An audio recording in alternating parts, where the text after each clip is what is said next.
All right, let's get into it. We're going to break down a really fascinating and, I gotta say, pretty radical paper by Hirofumi Miyauchi. What it's proposing is something totally new, a new kind of human right, one that's maybe more necessary right now than ever before, designed to shield our actual sense of self from the weird, new dangers of our digital lives.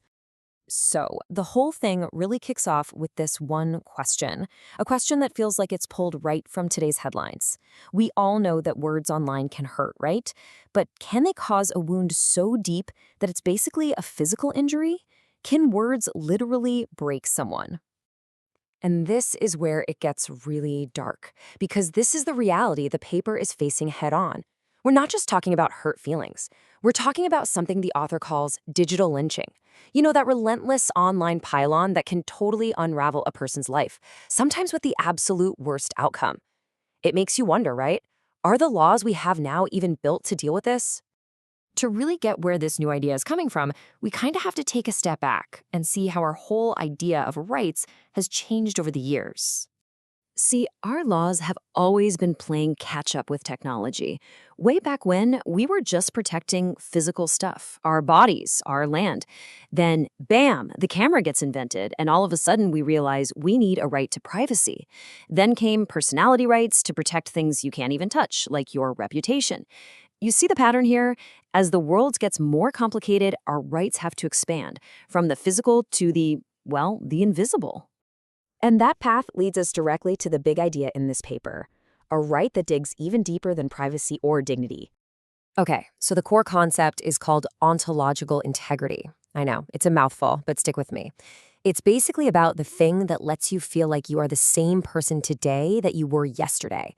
It's the very bedrock of you.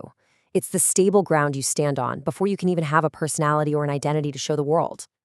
Let's try some analogies. Think of it as that invisible thread that holds the you from yesterday and the you from today together. Or think of it like your mind's operating system. It just runs in the background, you don't even notice it, but if it crashes, nothing else works. And here's the kicker. It can be seriously damaged without anyone ever laying a finger on you. So to protect this fundamental integrity, the paper proposes the right of the soul. Now, let's be super clear. This has nothing to do with religion. The word soul here is being used in a totally secular, legal way. It's just a name for that deep, personal core that the paper argues desperately needs a new kind of protection. So you might be thinking, where does this whole idea of a fragile, poor self even come from? Well, the argument is built on a foundation of both philosophy and modern science. It turns out both philosophers and neuroscientists kind of agree on this. Your self isn't a solid thing.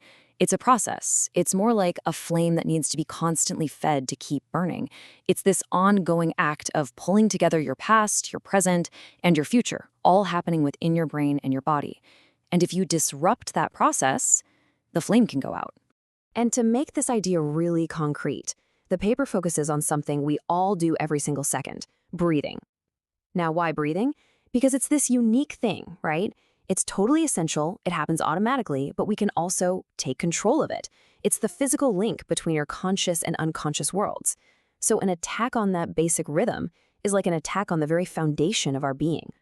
Okay, so now we get to what is by far the most provocative and probably the most controversial part of the paper, trying to actually put a number on this invisible damage. The author uses this incredible metaphor from mathematics. He says that our traditional laws, they operate on the real axis, the physical world where you can measure harm. But he argues that we need an imaginary axis to represent this other dimension of harm, the non-physical, invisible, but just as real damage to our inner self, to our ontological integrity. And to be really clear, the author says this himself. He's not suggesting we can just plug someone into his solo meter. He calls this a logical scaffolding for a hypothesis. It's a thought experiment, a new way to try and give structure to a type of pain that we've struggled to even define, let alone put a price on. And within this new model, he defines a new kind of transgression: ontological predation. This is when people actually make money from ad revenue, from clicks, from donations, by deliberately tearing down another person's core self. It is, quite literally, profiting from the destruction of a human being.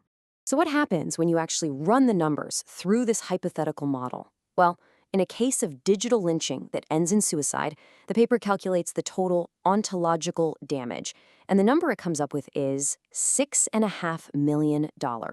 It's a huge, shocking number, and it's designed to do one thing: make us take this invisible damage as seriously as any other kind of catastrophic loss. So how exactly does this kind of damage happen? Well, the paper zooms out from just individual attacks to look at our whole digital environment. This is where this idea of information pollution comes in. It's such a powerful metaphor. The idea is to think about digital harassment not as speech, but as a kind of toxin in the environment. Just like smog can get into our lungs and make us physically sick, this digital smog of toxic information can get inside our heads and just erode our ability to function. Now, this isn't an argument against all online callouts. The paper draws a really critical line. On one side, you have justifiable leaks. They target public actions with actual evidence, and the paper says this helps society breathe. But malicious lynching is totally different. It targets the person, their family, their looks, using a fire hose of emotional noise, and its only goal is to dismantle them for profit. It literally stops that individual's ability to breathe. And that brings us to the final and I think the most profound part of this whole idea. What is the ultimate goal of having a right like this?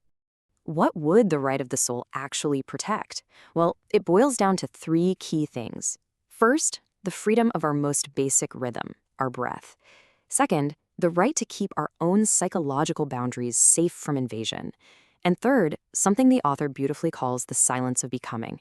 That quiet, internal space where we figure things out, where we create, where we form our identity before the world rushes in to label it. And this quote, I think, just says it all. The real goal here isn't just about stopping online trolls. It's about actively defending that internal sanctuary, that quiet space we all need to just be and to become whoever we're meant to be. Which leaves us with this huge final question. In a world that is just screaming with noise, notifications, opinions, outrage, what is the one thing, the essential thing we absolutely have to protect just to stay human?